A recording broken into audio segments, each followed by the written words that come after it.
Lama tak terlihat di layar kaca, selebriti Terry Putri kini tengah menikmati profesi barunya sebagai pengantar makanan di Amerika. Sejak menikah dan memutuskan untuk pindah ke Amerika sekitar 2,5 tahun lalu, Terry mengaku harus banyak beradaptasi dengan budaya dan kebiasaan di sana.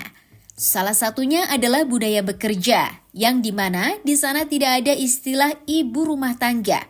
Semua yang ingin finansial stabil, maka harus bekerja. Begitu juga yang dialami oleh mantan presenter sepak bola ini. Ia menuturkan bahwa keputusannya bekerja adalah untuk menstabilkan finansialnya dan suami karena biaya hidup di Amerika yang sangat tinggi. Perihal memilih pekerjaan sebagai kurir, menurutnya profesi inilah yang paling mudah dikerjakan oleh perempuan karena ia bisa mengatur jam kerjanya sendiri. Dari profesinya ini, Terry mengaku bisa menghasilkan $100 per hari hanya dalam waktu 5 jam. Lantas benarkah Terry sama sekali tidak merasa malu dengan profesinya di sana? Sementara ia adalah seorang artis terkenal di Indonesia.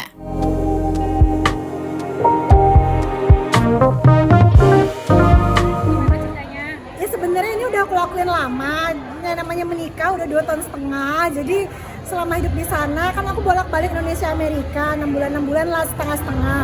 Dan selama di sana aku lakuin itu. Tapi selama ini emang nggak sharing aja karena ada banyak yang harus dijaga, kayak ya biar gimana pun masih pendatang, suratnya terbatas. Suami juga mungkin ya ada rasa-rasa apa ya, enak nggak enak kalau orang lain tahu istrinya kerja seperti itu, kata dia merasa gimana gitu. Jadi ada hal yang terus harus dijaga 2,5 tahun. Terus aku pikir kenapa gitu, apa yang harus ditakuti dan harus malu. Jadi ya udah aku sharing aja. Jadi sebenarnya udah lama. Ada culture shock nggak yang dialami Kak Terry? Culture shock iya banget awal-awal sampai sekarang. Tapi ya aku itu kan konsekuensi menikah, hidup di sana ya harus dijalankan. Mau kerja dimanapun, siapapun kerja dimanapun kalian ini semua pasti ada namanya protes kan, ada rasa pengen berhenti, pengen pindah dan lain-lain gitu kan, apapun kerjaannya. Apalagi aku yang kerja di negara orang, minoritas, rasisme di sana sangat tinggi. Aduh banyak nih aku perempuan, ngerjain kerjaan yang mostly laki-laki gitu. Jadi tingkat beratnya memang berlipat-lipat sih, tapi ya yang bisa aku lakukan itu setelah berstrategi apa segala macam ya udah sampai sekarang alhamdulillah masih bisa dijalani. Kayak apa sih? Kenapa Kayak jadi apa? kurir? Kenapa kurir? Karena itu yang bisa, satu tadi kalau bilang kan aku keterbatasan, aku nggak ada surat gitu, dan itu tuh lebih mudah sistemnya. Terus yang kedua, tapi ada peraturan yang harus tetap diikuti sih. Yang kedua nggak bagi waktu. Kalau di sini mah, kalau wanita kerja di rumah mah ada yang jaga, ada yang ngurusin, ada mbak, ada ART. Kalau di sana kan nggak ada mbak, nggak ada ART lah ibaratnya. Jadi aku nyari kerjaan yang aku bisa bagi, ngurusin suami dulu, bersihin rumah, masak apa segala macem, baru aku setelah selesai semua kerja. Jadi emang bisa dibagi waktunya ke teman-teman kayak ojek online deh gitu. Kan bisa bagi waktunya, kan kita yang ngatur semuanya kan. Dan aku pikir aku berstrategi gitu biar bisa jalan semuanya. Gitu. Suami nggak ngelarang deh? Apa gimana sih? Lebih nyuruh itu kata yang agak keras, mungkin lebih mensupport support gitu, karena memang kondisinya kalau tinggal di sana emang harus double income satu. Terus suami istri harus kerja, anak 14 tahun aja udah harus kerja. Jadi emang kita semua harus kerja di sana, nggak bisa diem aja. Kalau di sini UMR masih bisa hidup suami istri dan anak, kalau di sana nggak bisa. Jadi memang harus kerja semuanya gitu untuk kelangsungan hidup. Penghasilannya sebulan berapa Kak dari penghasilan kurir itu? Sama lah kayak teman-teman ojek online, tergantung berapa lama kita di jalan. Jadi kalau kayak aku minimal aku usahakan 5 jam per hari gitu. Ya, per jamnya targetnya sekitar $20, hitung aja. $20 jadi palingnya dapat sehari 5 jam atau bisa 10 jam alhamdulillah, bisa belasan jam alhamdulillah. Tapi harus sampai tengah malam. Capek banget. Kebayang nggak nyetir 5 jam, 6 jam sama dari Jakarta ke Semarang, ke Jogja setiap hari gitu. Awal nangis-nangis kayak capek banget. Terus aku kayak nangis sama siapa, buat apa nangis gitu kan, mau ngadu sama siapa, jalanin, emang harus kebutuhannya seperti itu, konsekuensi hidup. Sampai teman aku bilang gini, Kak, aku ada sahabat aku malah dia bilang gini, Ker, lu sampai mempermalukan diri lo ya kayak gitu. Aku sempat dia mikir mempermalukan diri, dan hatiku kan aku nggak minta uang dengan siapapun ya, gue nggak minta uang sama laki orang juga gitu kan, cari yang halal. Sama laki aja gue nggak minta gitu, kenapa jadi mempermalukan diri ya, apalagi kan memang ya kerja gitu, bener-bener cari yang gimana ya, yang bener-bener halal, yang maksud di sana kan cari yang berkah susah ya gitu. Itu aja aku masih bertanya-tanya. Jadi kadang aku kayak balik lagi ke diri, ini memang konsekuensi hidup yang harus dijalani, dan aku nggak merasa melanggar apapun, nggak minta uang sama siapapun, nggak jahat sama siapapun, dan ini bermanfaat untuk hidup aku dan semuanya, ya aku lakukan. Kurang penghasilan suami atau seperti apa sampai ternyata harus bekerja? Gak bisa, kalau di Amerika tuh harus double income semuanya gitu, harus suaminya harus kerja gitu, nggak bisa. Jadi ya mungkin kalau orang-orang lihat, oh pasti besar ya, kalau dihitung aja kan tadi, oh sehari $100 sampai $200 gitu, sehari bisa 3 juta. Iya, tapi pajaknya, aku aja tuh pajak aku tuh 30% loh dari penghasilan, potong aja 30-35%. Bersih-bersih berapa berarti? Dan itu tuh aku termasuk yang pendapat penghasilanku rendah. Yang semakin tinggi penghasilannya semakin besar, bisa 50%, bisa 60% pajak tuh mensam tuh. Amerika tuh gila banget pajaknya, belum lagi bensin mahal, bahan bakar di sana. Amerika lagi kesusahan bahan bakar apa segala. Jadi kalau dihitung-hitung mah emang dapat capeknya aja iya, tapi at least aku punya penghasilan gitu. Yang terlupakan besar berapa tuh sama menjadi kurir? Kita tuh sama lah kayak teman ojek online, kita tuh hidupnya kayak dari tips. Tipsnya ada yang sampai $50 sekali ngasih, karena mereka ngeliat aku perempuan, dan banyak juga karena ngeliat aku berhijab. Jadi mereka suka kaget gitu. Aku kan kecil ya badannya, ini pakai sepatu tinggi aja, biasanya aku kecil banget segini. Terus mereka kayak bawa makanan apa segala macam, dan nggak pernah katanya. Boleh kan di sana manja-manja ya, nggak mau kerja, yang bekerja keras tuh orang Asia, terutama orang Indonesia aja. Kalau di Amerika tuh terkenal banget, orang Indonesia pasti mau kerja keras, mau kerja lembur, mau kerja kayak gitulah, kerjaan kasar-kasar yang susah orang Indonesia. Tapi mereka begitu ngeliat perempuan suka ngasih gitu sampai $50, aku sampai nangis. Kadang aku dikasih $5 aja aku nangis loh, maksudnya kayak yang Seberati itu ya? nggak kebayang nggak sih kayak berharganya gitu ya. Mereka kasih tip kan kadang-kadang di aplikasi, aduh gue tuh ojek online banget ya bu, di aplikasi dikasih tip tuh udah gitu kerasa. Cuman kayak dikasih I give you ini, this is for you gitu, kulit $5, like $5 kayak 75.000 ya. Aku tuh nangis loh megang $5 itu, kayak yang kayak ngerasa aduh kerja keras apa segala tuh, dan aku ngerasa appreciate banget orang yang tersentuh gitu, karena kan di sana semua serba sendiri ya, kayak nggak ada yang kasihani, nggak ada yang perhatian, nggak ada yang support gitu kan rasanya gitu. Jadi begitu ada yang ngasih $5 tuh buat aku tuh kayak yang sampai membuat aku terharu banget. Di sana juga aku nggak bisa name it sih, banyak kok teman-teman artis di sana semuanya harus kerja, tapi kebanyakan mereka ada yang menutup gitu, maksudnya nggak mau, bukan menutup sih, nggak bisa sharing, nggak mau sharing gitu. Cuman ya banyak semuanya gitu, pada harus kerja emang, dan kesempatan bisa kita lakukan tuh kebanyakan kerja kasar, pabrik, pengantar makanan. Kebanyakan orang Indonesia tuh kerja pabrik. Jadi ada 2 jenis orang Indonesia di luar negeri, satu yang diplomat yang digaji sama pemerintah, yang emang hidupnya baik. Yang kedua tuh yang diaspora yang bekerja. Nah kebanyakan tuh itu kerjanya emang ya seperti ini, kerjanya ya itu kayak kebanyakan kerja di pabrik. Walaupun kalau dari sisi kasat mata sih memang kayaknya tinggi banget penghasilannya. Terus sekali lagi nggak cukup sayang. Berarti udah nggak malu dan nggak gengsi ya teh? Nggak ada tuh kayak gitu buat repot-repot. Kenapa nggak sih, kalau aku selama aku lakuin benar halal juga ya, dan emang harus dilakukan. Kalau nggak ada pilihan ya gimana, ya aku kesana. Semua sistemnya kan kalau di Amerika, kalau di sini kan ada ya sayang. Kalau di Amerika sistemnya gini, kalau di luar negeri mungkin bukan Amerika, kalau di luar negeri itu my money is my money, your money is your money. Jadi bersyukurlah tuh wanita-wanita Indonesia yang merasa oh uang suami, uang istri, masya Allah, alhamdulillah kagak ada say di sana. Uang suami, uang istri masing-masing kerja gitu. Jadi ya udah, aku mah ngikutin aja. Tapi kan ada hal aku harus bertahan hidup kan, kayak aku di sini masih punya rumah, masih punya usaha, ada tim yang digaji apa segala macam gitu. Jadi harus dijalani.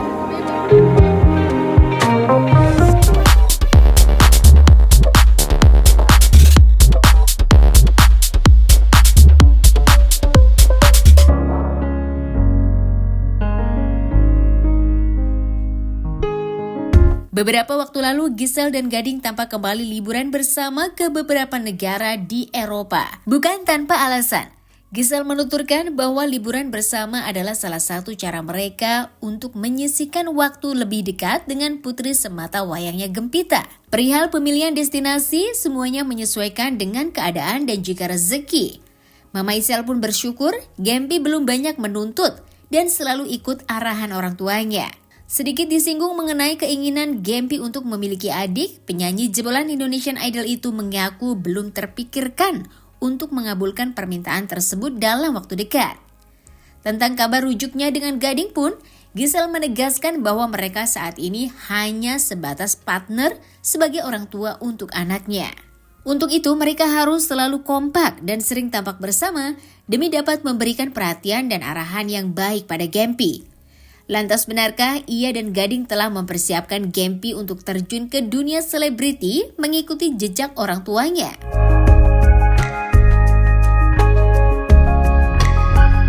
Kalau suka liburan apa emang itu memberikan reward sendiri buat Gempi nggak sih Kak? Betul, itu reward ke Gempi, ke diri sendiri juga.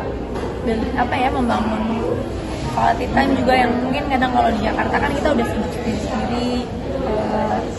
Kalau lagi liburan kan bisa ngumpul, bisa ya memberikan kasih sayang yang full lah buat Gempi. Selama tidak dipaksakan, ada rezeki, ada kesempatan, ada kesehatan, ya kita pasti pakai sebaik-baiknya. Kak, pas liburan kemarin mungkin tempatnya kemana aja sih? Kan banyak foto-foto yang di kakak upload tuh. Yang share itu kemana aja, dan emang Gempi pengennya suka ini atau seperti apa Kak? Kemarin karena larinya di Berlin, jadi otomatis kita perginya ke negara yang di samping-sampingnya. Ada Praha, ada Belanda dan Paris. Terus kalau itu yang Gempi suka sebenarnya nggak terlalu, karena Gempi itu kan sukanya theme park main-main gitu ya. Paling Paris sih karena ada Disneyland-nya. Tapi senengnya anaknya udah mulai gede ternyata, udah mulai bisa enjoy jalan-jalan yang nggak semua kayak harus menghibur dia gitu. Jadi dia bisa lihat pemandangan bagus, dia udah bisa senang. Dia mah gampang, yang penting ada park kecil buat tempat main, jungkit atau apa gitu. Senang. Tapi ada request sendiri nggak sih Gempi pengen liburan kemana yang Kak Giselle wow kayak gitu? Belum Mbak, insya Allah belum, jangan diajarin. Biarin aja gitu dulu, sementara bersyukur aja sama destinasi pilihan mama papanya. Dan juga kemarin mungkin bisa dikatakan mungkin gak ada, mungkin karena ada lari terus langsung ke liburan atau seperti apa sih Kak? Iya, memang karena ada lari itu. Jadi kita kan udah berangkat jauh-jauh, masa langsung pulang gitu. Jadi makanya ngomong sama aku. Tapi kalau pengen punya adik udah dari lama. Udah tahu itu mah. Cuman kita mah gimana kita aja kan.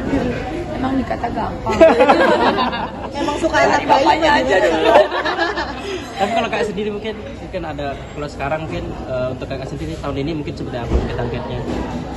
Untuk pasangan mungkin ya. Mau di penghujung tahun Nggak ada target. Kan mau akhir tahun nih Kak. Status aja belum jelas ya kan. Jadi udahlah, lupakanlah semua target itu. Kita berdoa, make sure apa yang kita kerjakan semua kita pikirin baik-baik. Aku terutama memikirkan semua dengan baik. Setiap langkah yang diambil lebih dewasa kan, harus lebih pandai, harus lebih belajar dari pengalaman. Jadi kalau sekarang dikasih kesempatan untuk benar-benar sendiri dulu, ya dipakai baik-baik untuk nggak keburu-buru. Nah, kamu kan banyak didukung netizen karena kamu sering bareng sama Kak Gading juga, sama Gempi juga bolak-balik ke luar negeri nih. Didukung untuk rujuk lagi nih, gimana nih? Kayaknya kalau itu kan selalu, karena kan kalau teman-teman hanya maksudnya melihatnya hubungannya baik, sih artinya kembali. Nah, tapi kan sebenarnya kalau sesungguhnya kan banyak faktor di luar daripada itu. Jadi kalau kita memang posisinya kita sebagai partner aja, keluarga buat Gempi. Kalau untuk parenting buat natural aja sih, kalau nggak ada yang ini bagian Mama Isel, ini bagian Papa Gading, enggak. Semua saling mendidik dan mengajarin Gempi hal yang baik, value-value, nilai-nilai yang baik. Ada ini nggak sih Kak parenting yang bertentangan atau kasih kebijakan Gempi bertentangan? Ya paling itu aja sih, karena papanya kan sayang banget, suka manjain. Jadi Gempi tuh kalau ada screen time, tapi kalau udah di rumah papanya agak nggak berlaku nonton. Cuman ya udahlah, kadang kita kalau mau pusingin hal begitu terus pusing banget, jadi kadang-kadang ya kasih longgar dikit, nanti didisiplinin lagi kayak gitu. Kak, kalau untuk mainan yang lagi rame, Gempi selalu update gak Kak? Maksudnya kayak tadi beli mainan Labubu, Iya. masa selalu beli Enggak kan? sih, itu mah dia aku aja, karena akunya kemarin lagi main sama teman-teman beli, jadi dia terpapar. Aslinya dia mah lebih suka yang kayak pijat-pijat aja yang murah-murah itu loh. Yang di e-commerce yang 5.000, 10.000 itu udah senang. Udahlah, jangan aneh-aneh lah, udah cukup. Tadi saya Gempi udah ada kayak kelihatan punya crush gitu nggak sih Kak? Crush Di sekolah gitu. nanti tanya dia, kalau aku yang ngomong nanti aku dimarahin. Dia kemarin udah protes, kamu selalu bilang semua ke semua orang. Oke. Berarti udah mulai minta privacy anaknya, jadi tanya sendiri aja mau. Berarti tapi cerita-cerita juga ya Kak ya? Harus, karena aku pengennya hubungannya deket biar bisa terbuka apa aja mau. Kasih masukan gak sih Kak Gisel kalau game lagi? Banget. Aku mah bawel. Kalau kadang-kadang kalau orang denger, apaan sih orang anak masih kecil udah dikasih tahu hal-hal yang gede gitu, maksudnya ngapain? Nah tapi menurut aku semua tuh kan bisa diatur penyampaiannya sesuai dengan umurnya nanti. Tapi dia perlu tahu, dia perlu dengar, dia perlu punya data, dia perlu punya pengetahuan itu. Tapi nggak apa-apa di bagian anak kecilnya aja, caranya dulu, porsinya dulu. Sih, Hobi tapi dia. so far kalau ada tawaran-tawaran, kalau anaknya mau aku ambil, kalau enggak ya udah.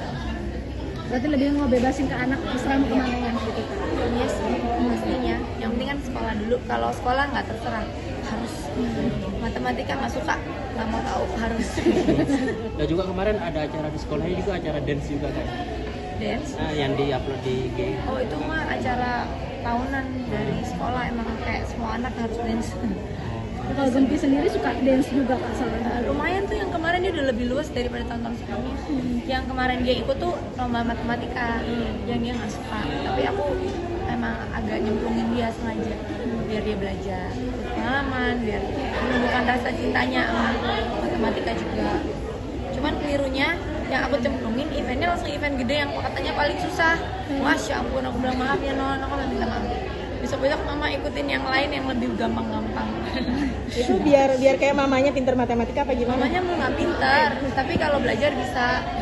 Tuh pengennya kayak gitu kan. Kita kan punya kelemahan, kelebihan di tempat masing-masing. Kalau matematika dia nggak suka banget, ya minimal nggak benci lah. Karena kan itu basic dari banyak hal.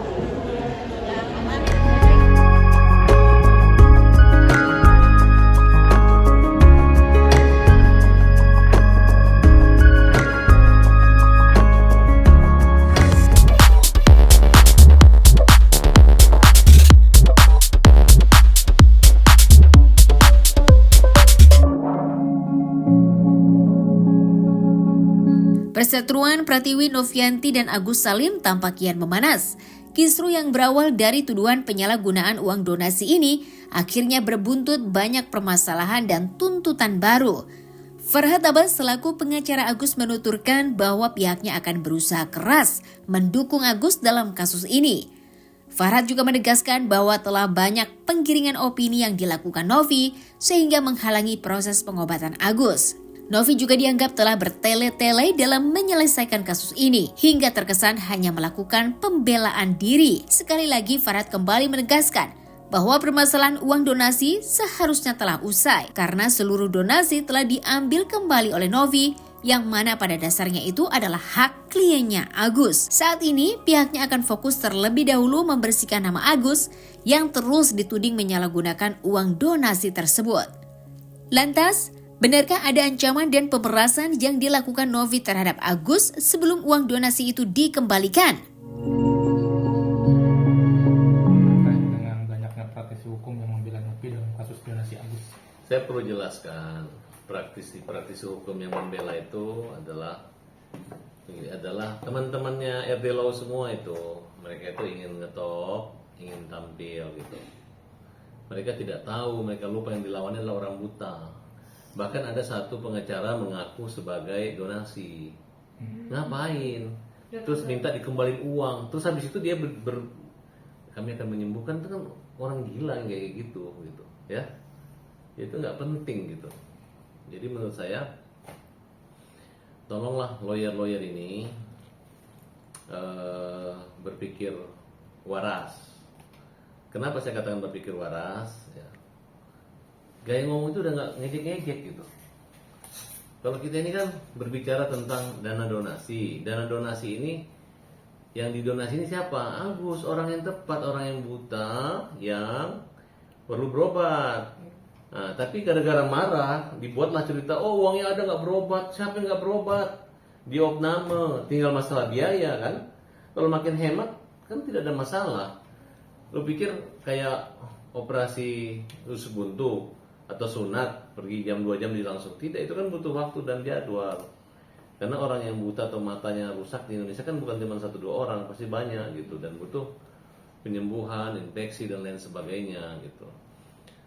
Nah, teman-teman, ini jangan digiring gini. Kalau saya melihat lawan kita ini menggunakan cara-cara, dia bangga. Yang dipamer itu adalah postingan-postingan buzzer yang melawan kita. Padahal itu ada postingan kuncian, postingan yang dimana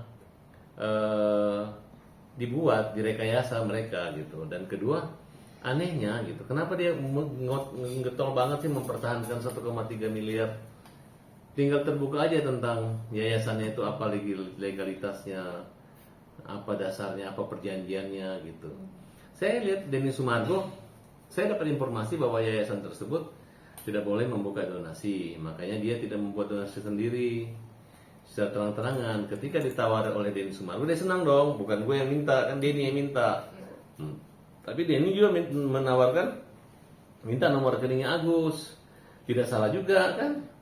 Nah, ada kalimat bantulah seikhlasnya. Nah, jadi jangan digerakkan donasi menarik uang kembali. Ini namanya justru para donatur yang sudah menyerahkan uang dengan sukarela kemudian minta tarikan itu akan saya laporin nanti gitu. Ada pasalnya? Ya, mereka mencemarkan nama baik. Seolah-olah dibuat kita menipu dia. Siapa yang menipu dia? Yang menyuruh kalian membantu Agus siapa? Kan Denny Sumargo. Dan yang dibantu ini kan orang buta, dan uangnya kan sudah di Novi 1,3 miliar ya. Itu kan sangat mengganggu Agus gitu. Jadi kesannya Agus ini nggak mau balikin uang, bohong-bohongin orang. Agus itu dalam pengobatan, tahu?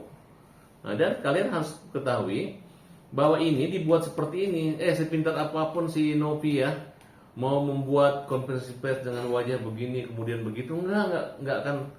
Gue akan uraikan bahwa sebenarnya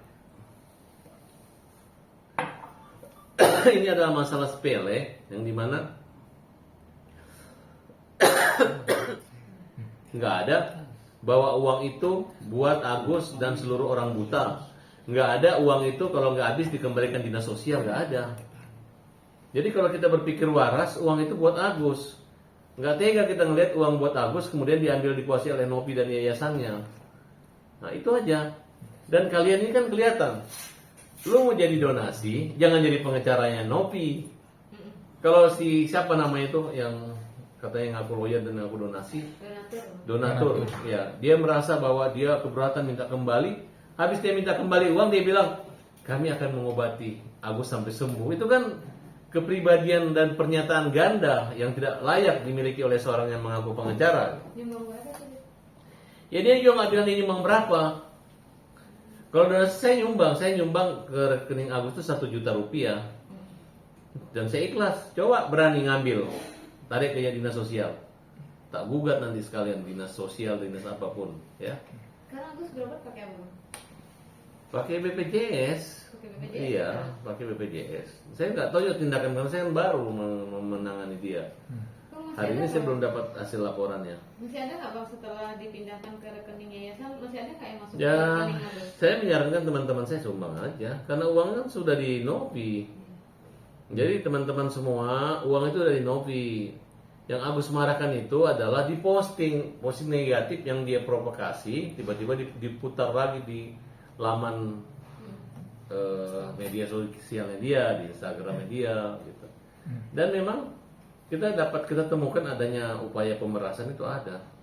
Ancaman dengan membuat takut akan melaporkan ke Dinsos, akan itu ada. Jadi Novi sekarang dalam keadaan ketakutan.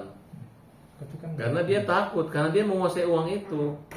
Nanti dia nggak bisa bilang saya akan kembalikan, nggak bisa. Lu waktu minta ke Agus, tujuan lu apa? Di samping lu takut-takutin, dana ini buat Agus tidak akan digunakan buat lain. Sekarang begitu dana udah ada, lu mau balikin.